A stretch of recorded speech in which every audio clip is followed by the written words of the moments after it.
বন্ধুরা 220 কোটি টাকা খরচ করে একজন শৌখিন মানুষ নিজেকে মানুষ থেকে কুকুরে পরিবর্তন করে। এটা কি সত্যি? নমস্কার বন্ধুরা, আপনারা সবাই কেমন আছেন? আশা করি সবাই ভালো আছেন। বন্ধুরা, নিয়ে আসলাম আজকে একটি বিশেষ প্রতিবেদন, একটি অবাক লাগার একটি ভিডিও।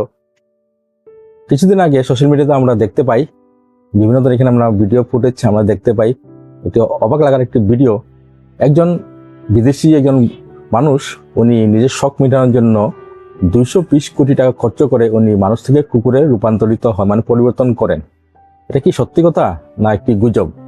এটা রিয়েল ফুটেজ না একটা ফেক ফুটেজ?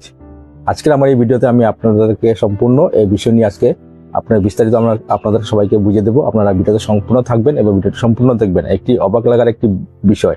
তো বন্ধুরা, ভিডিও শুরু করার আগে আমি একটি ছোট্ট প্রশ্ন করতে চাই আপনাদের কাছে যদি করোড় টাকা যদি থাকে তাহলে আপনারা কি করবেন? ঠিক তো? নর্মালি যারা মানুষরা যদি আছেন, তাদের কাছে অনেক টাকা আছে, করোড় টাকা আছে, তাহলে তারা কি করবে? লাক্সারিয়াস গাড়ি কিনবেন, লাক্সারিয়াস বাড়ি কিনবেন, বা লাক্সারিয়াস যেগুলো জিনিস আছে সেগুলো ক্রয় করবেন। এটাই তো, এটা হচ্ছে একটা নর্মাল মানুষের একটা চিন্তাধারণা, ঠিক আছে? কিন্তু এমন একজন মানুষ, উনি 220 কোটি টাকা খরচ করে তিনি মানুষ থেকে কুকুরে পরিবর্তন হয়। এটা ফেক ভিডিও না রিয়েল ভিডিও, এটা আমি বলছি আমার এই ভিডিওতে, আমি সেটা ক্লিয়ারিফিকেশন আপনাদেরকে সবাইকে দিয়ে দেবো। বন্ধুরা, ভিডিও শুরু করার আগে আমি সঞ্জয় সিনহা স্বাগতম জানাই আমার ইউটিউব চ্যানেল সিনহা জানিতে এবং ফেসবুক প্রোফাইল সঞ্জয় সিনহাকে আপনারা ফলো এবং সাবস্ক্রাইব করতে ভুলবেন না। বন্ধুরা, আর বেশি দেরি করবো না, চলুন দেখা যাক সেটা আসল বিষয়টা কি, আসল সত্যটা কি। এটা নিয়ে আজকে আমার এই বিশেষ প্রতিবেদন, আপনারা সম্পূর্ণ দেখবেন। তো বন্ধুরা, আমার এই ভিডিও ক্লিপসে আপনারা দেখতে পাচ্ছেন, এখন বর্তমানে এই ভিডিওটি সমগ্র বিশ্বে এটা নিয়ে এখন তোলপাড়, এখন এটা নিয়ে ভাইরাল একটি ভিডিও। আপনারা দেখতে পাচ্ছেন যে একজন মানুষ, উনি নিজেকে কুকুরে পরিবর্তন করেছেন। 220 কোটি টাকা খরচ করে উনি নিজেকে কুকুরে পরিবর্তন করেছেন, ঠিক আছে? আপনারা দেখতে পাচ্ছেন এখন এই ভিডিও নিয়ে সমগ্র বিশ্বে এটা নিয়ে এখন আলোচনা চলছে।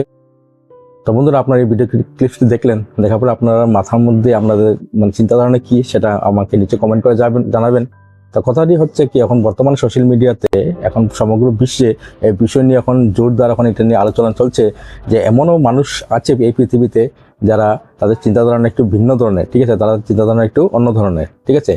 নর্মালি একটা মানুষ যখন ওনার কাছে যখন টাকা পয়সা যখন আসে, করোড় টাকা যখন থাকে, উনি কি করবেন? লাক্সারিয়াস কার কিনবেন, লাক্সারিয়াস বাড়ি কিনবেন এবং লাক্সারিয়াস যেগুলো জিনিস মার্কেটে আছে সেগুলো কেনার চেষ্টা করবেন। কিন্তু এই মানুষটা 220 কোটি টাকা খরচ করে উনি নিজেকে একটা কুকুরে পরিবর্তন করেছেন। এটি একটু অবাক লাগার বিষয় বন্ধুরা। তা আসল সত্যটা কি আজকে আমি আপনাদেরকে সবাইকে বুঝিয়ে দিচ্ছি। আপনারা ভিডিওটি মনোযোগ সহকারে ভিডিওটি দেখবেন এবং ঠিক আছে, এবং ভিডিওটি সবাইকে শেয়ার করে দিবেন। তো বন্ধুরা, এখন আসল বিষয়টি নিয়ে একটু আলোচনা করি। আপনারা যেটা ভিডিওস দেখেছেন বর্তমানে সোশ্যাল মিডিয়াতে অনেক বেশি ভাইরাল, সমগ্র বিশ্বে এটাকে নিয়ে এখন তুলপাড় খাচ্ছে। সবাই এই ভিডিওটি এখন জোরদার এটাকে দেখছেন এবং বিভিন্ন ধরনের মতামত করছেন। কিন্তু আসল বিষয়টি আমি আপনাদের বলছি, এটা কোনো রিয়েল ফুটেজ না, এটা একটা টোটালি একটা ফেক এআই দিয়ে তৈরি করা একটা ভিডিও ফুটেজ, ঠিক আছে? এই মানুষটা এ ধরনের কোনো কিছু কাজ করেনি, ঠিক আছে? এটা টোটালি একটা সম্পূর্ণ একটা ফেক ভিডিও, ঠিক আছে? তা আপনাদের কাছে বলছি যে এভাবে আজকালের এআই জামানা, বিভিন্ন ধরনের মানুষরা এখানে বিভিন্ন ধরনের এখানে ভিডিও পোস্ট করে জাস্ট ভাইরাল হওয়ার জন্য, যে ভিউজ পাওয়ার জন্য এ ধরনের ভিডিও তারা তৈরি করেন। তা বন্ধুরা, আবার বলছি, এই ভিডিওটা টোটালি একটা ফেক ভিডিও, এটা কোনো অরিজিনাল ফুটেজ না, ঠিক আছে? তো বন্ধুরা, এটা মানুষের গুজব ছড়ানোর জন্য এই ধরনের তারা ভিডিও ক্রিয়েট করে সোশ্যাল মিডিয়াতে সেগুলো পোস্ট করে, ঠিক আছে? তো বন্ধুরা, আশা করি এই ভিডিওটা আপনাদের সবার ভালো লাগলো। তো ভাবছিলাম যে এই ভিডিওটি যখন সমগ্র বিশ্বে যখন একটু তোলপাড় খাচ্ছে, ভিডিও যখন ভাইরাল হয়ে গেছে, যে এমনও মানুষ আছে যারা 220 কোটি টাকা খরচ করে এভাবে মানুষ থেকে কুকুরে পরিবর্তন হওয়াটা, এটা একটি অবাক লাগার একটা বিষয়। কিন্তু এরকম কিছু না, এটা টোটালি একটা ফেক ভিডিও, এটা সোশ্যাল মিডিয়াতে পোস্ট করানো হয়েছে শুধু কিছু ভিউ পাওয়ার জন্য এবং ভাইরাল হওয়ার জন্য। তো আসল বিষয়টি আমি আপনাদের সবার সামনে তুলে দিলাম, যেটা সত্য কথা, এটা আপনাদের কাছে সবার কাছে তুলে দিলাম। এই ভিডিও ফুটেজটি আবার বলছি টোটালি একটা ফেক ভিডিও, ঠিক আছে? আপনারা এটা নিয়ে চিন্তা ভাবনা করবেন না যে এরকম কিছু হতে পারে, ঠিক আছে? তো বন্ধুরা, কেমন লাগলো আমার এই বিশেষ প্রতিবেদন? ছোট্ট একটি ভিডিও তৈরি করেছি আপনাদের সবার জন্য। তো আবার বলছি, এই ভিডিওটি আপনারা সবাইকে শেয়ার করে দিবেন। যারা ভাবছেন যে এমনও মানুষরা আছেন যে এই ধরনের কাজ করতে পারে, আপনারা এই ভিডিওটি সবাইকে শেয়ার করে দিবেন এবং তাদেরকে বোঝানোর চেষ্টা করবেন যে এ ধরনের কিছু হয়নি বা এ ধরনের কোনো কিছু হওয়া সম্ভব নয়, ইট ইজ ইম্পসিবল, ঠিক আছে? তো বন্ধুরা, দেখা হবে একটি পরবর্তী ভিডিও নিয়ে। আমি সঞ্জয় সিনহা, আমি আবার আপনাদের সামনে আসবো। ততক্ষণের জন্য সবার কাছে বিদায় নিচ্ছি। সবাই ভালো থাকবেন, সুস্থ থাকবেন, ধন্যবাদ।